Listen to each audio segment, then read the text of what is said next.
নমস্কাৰ প্ৰিয় বন্ধু বান্ধৱীসকল। এতিয়া এটা বৰ ডাঙৰ প্ৰশ্ন হৈছে যে আসাম পুলিচৰ ফিজিকেলৰ ডেট কেতিয়া আহিব বা কোন সময়ত আপোনালোকৰ ফিজিকেল হ'ব পাৰে। সেই কথা লৈ আপোনালোক মই এই ভিডিঅ'ৰ বিতংভাৱে জনাওঁ, ভিডিঅ'টো স্কিপ নকৰাকৈ ভালকৈ চাব। এটা কথা হৈছে যে মাননীয় মুখ্যমন্ত্ৰী ডাঙৰীয়া এটা ঘোষণা কৰিছে যে 2 লাখ পোষ্ট দিয়া হ'ব। নতুন মানে তেওঁ সংকল্প চুক্তিবদ্ধ কৰিছে যে আমি 2 লাখ পোষ্ট দিম বুলি কিনি। এটা তোমালোকৰ লগত মনত এটা প্ৰশ্ন হ'ব যে ভেকেঞ্চি বাঢ়িব, সেইটো ফিক্স আছে। আপোনালোকক মই কালি পৰহি এটা ভিডিঅ' বনাই কিনি ক'লোঁ যে ভেকেঞ্চি বাঢ়িব বুলি, সেইটো ফিক্স আছে। এতিয়া কথা হৈছে আসাম পুলিচৰ ফিজিকেল কেতিয়াৰ পৰা হ'ব।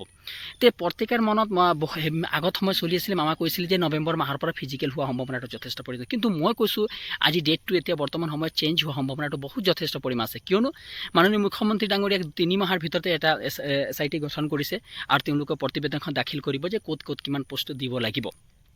তাৰপিছত লগে লগে মাননীয় মুখ্যমন্ত্ৰীৰ পৰা কোনোবা প্ৰশ্ন কৰিব আৰু তেওঁ ক'ব যে অতি শীঘ্ৰেই আমি কি কৰিব বুলি ফিজিকেলৰ ডেটটো ঘোষণা কৰিব। সেইকাৰণে আপোনালোকে প্ৰস্তুতি আৰম্ভণি কৰক। মিনিমাম মই কৈছোঁ কমো আপুনি 3-4 মাহ সময় আপুনি ধৰি লওক, 3 মাহ 4 মাহ আৰু মিনিমাম ছেপ্টেম্বৰ অক্টোবৰ ওচৰা-ওচৰি আপোনালোকৰ ডেটটো আহি যাব।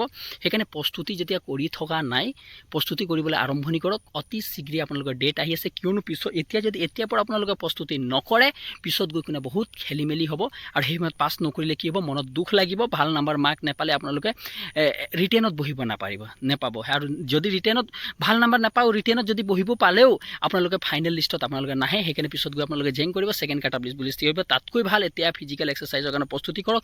ৰিটেন এক্সামৰ কাৰণে বৰ্তমান সময়তো প্ৰস্তুতি কৰিবলৈ আৰম্ভণি কৰক। তেতিয়াহ'লে ধন্যবাদ। ভিডিঅ'টো যদি ভাল লাগিছে চেনেলটো ছাবস্ক্ৰাইব কৰিব নাপাহৰিব।